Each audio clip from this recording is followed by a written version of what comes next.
When you're trying to improve your own business or you're helping a client improve their business, we all know that we shouldn't be looking for the many things to improve because you can improve everything. You should look for the one thing that can change everything. But how do you go about doing that? What is the process that you use or the framework that you can use to find that one thing, regardless of the size of the business or how complex it is? That's what this video is about. That's probably the most common question I get is, Alan, you're an expert in theory of constraints. Theory of constraints claim that any system has at least one constraint, one thing that it doesn't have enough of to achieve the goal that it's been designed to do, one thing that will limit its ability to achieve that goal.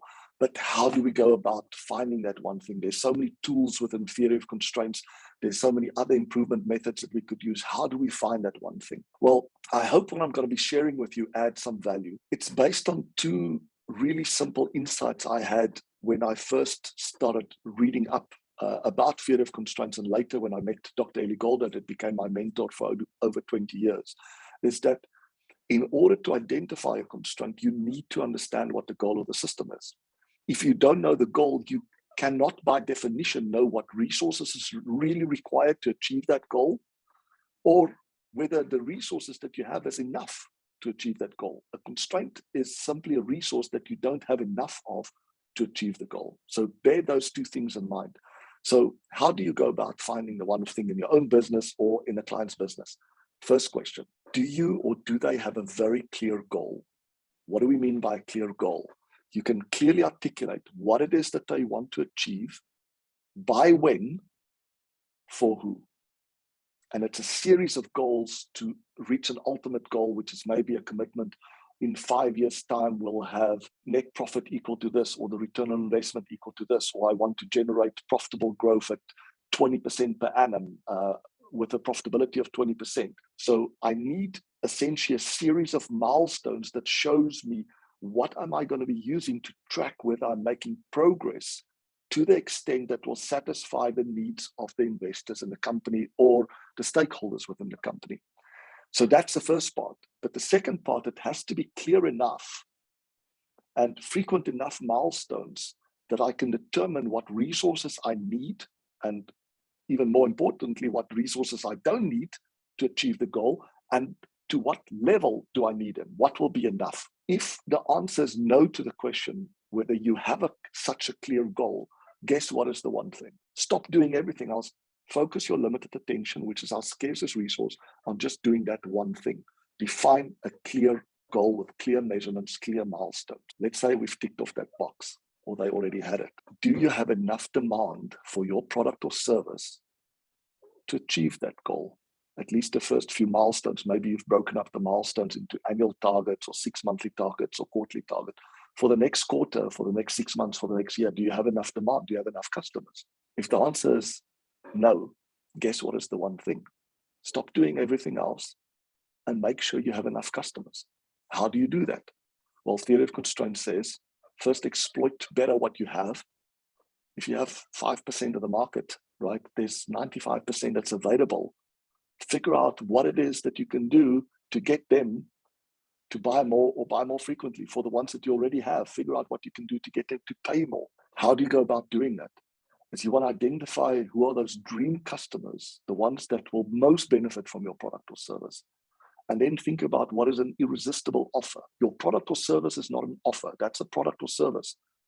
The offer is what will make your product or service absolutely irresistible, that will help your customers achieve the dream outcome that they want with a very high likelihood of achievement. Their perception is that using your product or service will provide them with a very high likelihood of achieving that outcome with a minimum time delay, with a minimum effort, cost, or sacrifice to make it.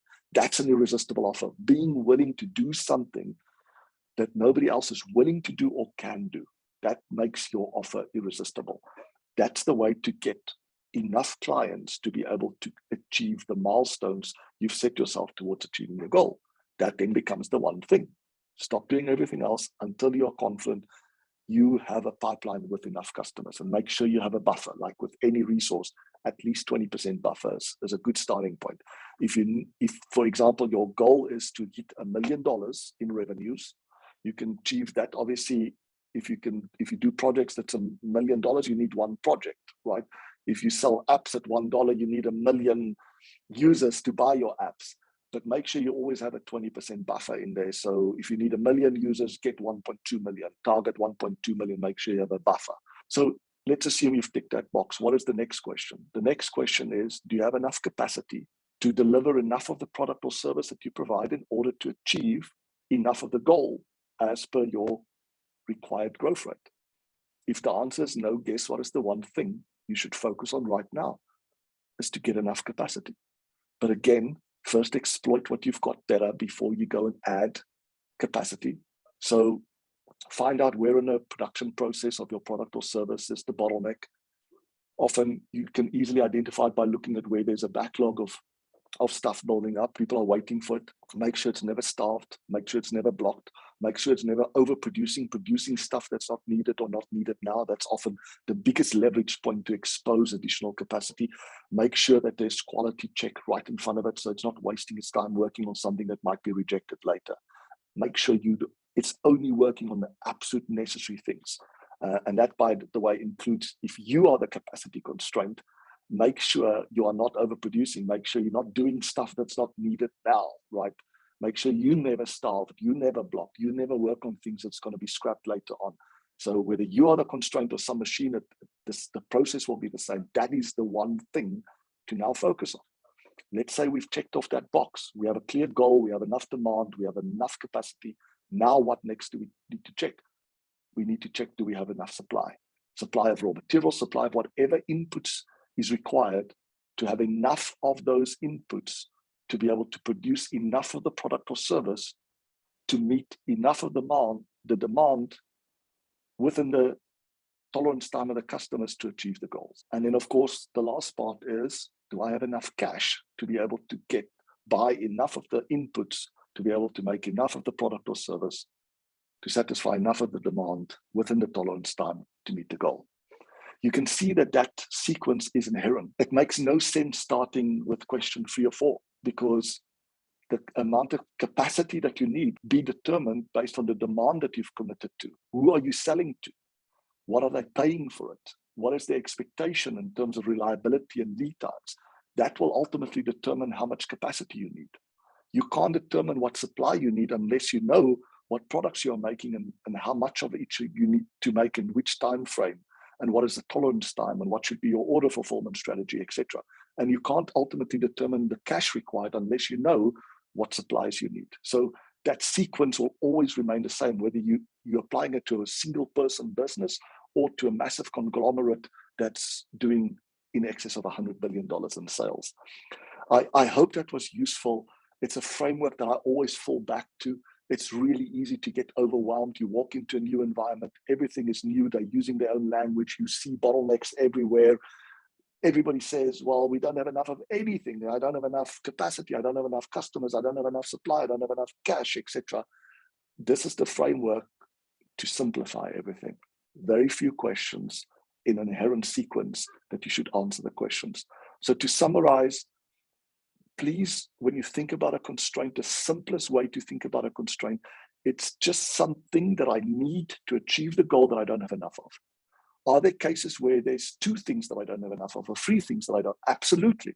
The more things I don't have enough of, the more complex it is. If these things interact with each other, the system is not just complex, but chaotic. You can't manage or improve a chaotic system. You need to make it simple by lowering your commitment until you have one thing that you don't have enough of. Theory of constraint provide a very useful framework, but that it's only useful when there's agreement on what we mean by when we ask the question, what is a constraint?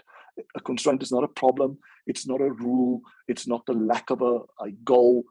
A constraint is simply a resource that I don't have enough of. I only can answer that question once I have a clear goal, and then I go through. Do I have enough demand? Do I have enough capacity? Do I have enough supply?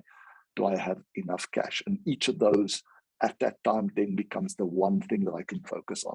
I hope that was useful and valuable. If it was, please like it, please share it. And I'm looking forward to hearing your questions about this.